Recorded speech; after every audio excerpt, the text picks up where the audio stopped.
Hi everyone, welcome back to my channel. ಇವತ್ತು ಒಂದು morning breakfast ರೆಸಿಪಿಯನ್ನು share ಮಾಡ್ತಾ ಇದ್ದೀನಿ.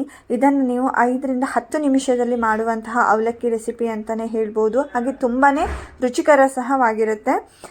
ಇದನ್ನು ಮಾಡೋದಕ್ಕೆ ನಮಗೆ ದಪ್ಪ ಅವಲಕ್ಕಿ ಬೇಕು. ನಾನು ಇಲ್ಲಿ ಮೀಡಿಯಮ್ ಸೈಜ್ ದಪ್ಪ ಅವಲಕ್ಕಿಯನ್ನು ತೊಗೊಂಡಿದ್ದೀನಿ. ಇದನ್ನು ಚೆನ್ನಾಗಿ ವಾಶ್ ಮಾಡ್ಕೊಳ್ಬೇಕು ನೀರು ಹಾಕಿಬಿಟ್ಟು. ನಾನಿಲ್ಲಿ ನೀರನ್ನು ಹಾಕ್ಕೊಳ್ತಾ ಇದ್ದೇನೆ. ಇದನ್ನು ಸ್ವಲ್ಪ ವಾಶ್ ಮಾಡ್ಕೊಳ್ಬೇಕು. ನೀವು ಅವಲಕ್ಕಿಯನ್ನು ಸ್ವಲ್ಪ ಹಿಂಡಿಬಿಟ್ಟು ಈ ರೀತಿ ಸೋಸಿಟ್ಕೊಳ್ಳಿ. ಅವಲಕ್ಕಿಯಲ್ಲಿ ನೀರಿನ ಅಂಶ ಜಾಸ್ತಿ ಇರಬಾರ್ದು, ಅದು ಸ್ವಲ್ಪ ಉದುರಾಗೇ ಇರಬೇಕು. ಹಾಗೆ ಇದನ್ನು ನೀರಲ್ಲಿ ತೆಗೆದಿರೋದ್ರಿಂದ ತುಂಬ ಸಾಫ್ಟಾಗಿ ಬೇಗನೆ ಸಾಫ್ಟ್ ಆಗುತ್ತೆ. ನಾನಿಲ್ಲಿ ಒಂದು ಪಾತ್ರೆಗೆ ಸೌತೆಕಾಯಿಯನ್ನು ತಗೊಳ್ತಾ ಇದ್ದೇನೆ. ಸೌತೆಕಾಯಿಯನ್ನು ವಾಶ್ ಮಾಡಿಬಿಟ್ಟು ಈ ರೀತಿ ತುರ್ಕೊಳ್ಬೇಕು. ಅಂದರೆ ನೀವು ಎಳೆ ಸೌತೆಕಾಯಿ ತೊಗೊಂಡ್ರೆ ಬೀಜ ಸಮೇತ ಹಾಕ್ಬೋದು, ಇಲ್ಲಾಂದರೆ ಸೀಡ್ಸ್ ಎಲ್ಲ ರಿಮೂವ್ ಮಾಡಿಬಿಟ್ಟು ಹಾಕಿ. ಹಾಗೆ ಇದಕ್ಕೆ ನೀವು ಸಿಪ್ಪೆಯನ್ನು ತೆಗಿಬೇಕು ಅಂತಲೂ ಇಲ್ಲ, ನಿಮಗೆ ಹೇಗೆ ಅನಿಸುತ್ತೆ ನೀವು ಹಾಗೆ ಮಾಡ್ಕೋಬೋದು. ನಾನಿಲ್ಲಿ ಒಂದು ಸೌತೆಕಾಯಿಯನ್ನು ತುರ್ಕೊಂಡಾಗಿದೆ. ಸೌತೆಕಾಯೆಲ್ಲ ತುರ್ಕೊಂಡಾದಮೇಲೆ ಇದೇ ಪಾತ್ರೆಗೆ ಸೋಸಿಟ್ಕೊಂಡಂತಹ ಅವಲಕ್ಕಿ ಏನಿದೆ ಅದನ್ನು ಹಾಕ್ಕೊಳ್ತಾ ಇದ್ದೇನೆ. ನೋಡ್ಬೋದು ಅವಲಕ್ಕಿಯಲ್ಲಿ ನೀರಿಲ್ಲ, ಡ್ರೈ ಆಗಿದೆ. ಹಾಗೆ ಅವಲಕ್ಕಿ ಸಹ ಸಾಫ್ಟ್ ಆಗಿದೆ. ಇದಕ್ಕೆ ನಾನಿಲ್ಲಿ ತೆಂಗಿನಕಾಯಿ ತುರಿಯನ್ನು ಸಹ ಹಾಕ್ಕೊಳ್ತಾ ಇದ್ದೇನೆ. ಇದ್ರ ಮೇಲ್ಗಡೆ ನಾನು ಸ್ವಲ್ಪ ಕೊತ್ತಂಬರಿ ಸೊಪ್ಪನ್ನು ಹಾಕ್ಕೊಳ್ತಾ ಇದ್ದೀನಿ. ಇದನ್ನು ಚೆನ್ನಾಗಿ ಮಿಕ್ಸ್ ಮಾಡಿ ಸೈಡಿಗೆ ಇಟ್ಕೊಳ್ಬೇಕು. ನೀವು ಬೇಕು ಅಂದರೆ ಇವಾಗಲೇ ಉಪ್ಪು ಇದಕ್ಕೆ ಹಾಕ್ಕೊಳ್ಬಹುದು, ಇಲ್ಲಾಂದರೆ ಒಗ್ಗರಣೆ ಮಾಡಬೇಕಾದ್ರೆ ನಾವು ಇದನ್ನು ಉಪ್ಪನ್ನು ಸೇರಿಸ್ಕೊಳ್ಬಹುದು. ನಾನು ಇವಾಗ ಉಪ್ಪನ್ನು ಹಾಕ್ಕೊಳ್ತಾ ಇಲ್ಲ. ಇದನ್ನು ಚೆನ್ನಾಗಿ ಮಿಕ್ಸ್ ಮಾಡಿಕೊಂಡು ಇದನ್ನು ಸೈಡಿಗೆ ತೆಗೆದಿಟ್ಕೊಳ್ತಾ ಇದ್ದೇನೆ. ನಾನು ಇವಾಗ ಒಂದು ಪ್ಯಾನಿಗೆ ಕೊಬ್ಬರಿ ಎಣ್ಣೆಯನ್ನು ಹಾಕ್ಕೊಳ್ತಾ ಇದ್ದೇನೆ.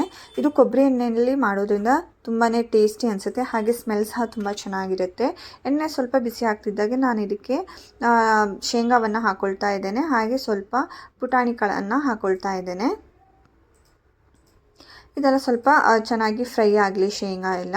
ಆಮೇಲೆ ಇದಕ್ಕೆ ನಾನು ಸ್ವಲ್ಪ ಸಾಸಿವೆ, ಜೀರಿಗೆ, ಉದ್ದಿನಬೇಳೆ, ಹಾಗೆ ಒಂದು ಹಸಿಮೆಣಸಿನ್ಕಾಯಿ, ಸ್ವಲ್ಪ ಕರಿಬೇವು ಸೊಪ್ಪು, ಒಂದು ಒಣಮೆಣಸಿನ್ಕಾಯಿಯನ್ನು ಹಾಕ್ಕೊಂಡು ಸ್ವಲ್ಪ ಹಿಂಗನ್ನು ಸಹ ಹಾಕ್ಕೊಳ್ತಾ ಇದ್ದೇನೆ.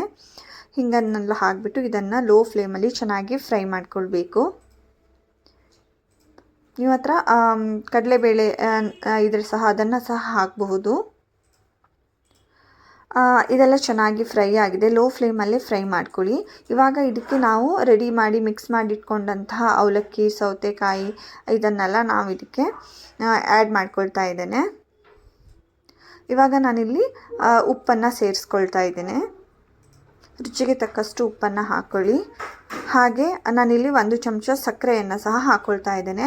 ಸಕ್ಕರೆ ಬಂದು ಆಪ್ಷನಲ್ಲು, ನೀವು ಹಾಕಿದ್ರೆ ಹಾಕ್ಬೋದು, ಇಲ್ಲ ಅಂದರೆ ಇಲ್ಲ. ಇದನ್ನೆಲ್ಲ ಚೆನ್ನಾಗಿ ಮಿಕ್ಸ್ ಮಾಡ್ಕೊಳ್ಬೇಕು. ಚೆನ್ನಾಗಿ ಮಿಕ್ಸ್ ಮಾಡಿಬಿಟ್ಟು ಇದನ್ನು ನಾವು 1 ನಿಮಿಷ ಒಂದು ಪ್ಲೇಟನ್ನು ಮುಚ್ಚಿಟ್ಟು ಮತ್ತೊಂದು ನಿಮಿಷ ಚೆನ್ನಾಗಿ ಬೇಯಿಸ್ಕೊಂಡ್ರೆ ನಿಮ್ಮ ಅವಲಕ್ಕಿ ಏನು ಉಪ್ಪಿಟ್ಟಿದೆ ರೆಡಿ ಆಗುತ್ತೆ. ಇವಾಗ ಅವಲಕ್ಕಿ ಉಪ್ಪಿಟ್ಟು ರೆಡಿ ಆಗಿದೆ. ನೀವು ಸಹ ಈ ರೆಸಿಪಿಯನ್ನು ಒಂದ್ಸಲ ಶೇರ್ ಮಾಡಿ, ತುಂಬಾ ರುಚಿಕರವಾಗಿರುತ್ತೆ. ಹಾಗೆ ಮೆಣಸು ಅದನ್ನೆಲ್ಲ ನೀವು ಸ್ವಲ್ಪ ಖಾರ ಜಾಸ್ತಿ ಬೇಕು ಅಂತ ಅನಿಸಿದರೆ ನೀವು ಮೆಣಸಿನ್ಕಾಯನ್ನು ಸ್ವಲ್ಪ ಜಾಸ್ತಿ ಹಾಕ್ಕೊಳ್ಬೋದು, ಇಲ್ಲ ಸಕ್ಕರೆ ಬೇಡ ಅಂದರೆ ಅದನ್ನು ಸಹ ಸ್ಕಿಪ್ ಮಾಡಬಹುದು. ಈ ರೀತಿ ಒಂದ್ಸಲ ಅವಲಕ್ಕಿ ಉಪ್ಪಿಟ್ಟನ್ನು ನೀವು ಟ್ರೈ ಮಾಡಿ ನೋಡಿ. ಸೌತೆಕಾಯಿ ಜೊತೆ ಹಾಕಿಬಿಟ್ಟು ತುಂಬಾ ರುಚಿಕರವಾಗಿರುತ್ತೆ. ತುಂಬಾ ತಿನ್ನೋದಕ್ಕೆ ಮಕ್ಕಳು ಸಹ ಇಷ್ಟಪಟ್ಟು ತಿಂತಾರೆ. ಹಾಗೆ ಮಾರ್ನಿಂಗ್ ಬ್ರೇಕ್ಫಾಸ್ಟ್ ಇಲ್ಲ ಈವ್ನಿಂಗ್ ಸ್ನ್ಯಾಕ್ಸ್ ಟೈಮಿಗೆ ತುಂಬಾ ಬೇಗನೆ ಆಗುವಂತಹ ರೆಸಿಪಿ ಅಂತಲೇ ಹೇಳಬಹುದು. ಈ ರೆಸಿಪಿಯನ್ನು ಒಂದ್ಸಲ ಟ್ರೈ ಮಾಡಿ, ನೀವು ಸಹ ಬಂದು ಕಮೆಂಟ್ಸ್ ಮಾಡಿ. Thank you for watching. Please subscribe to my channel. Thank you.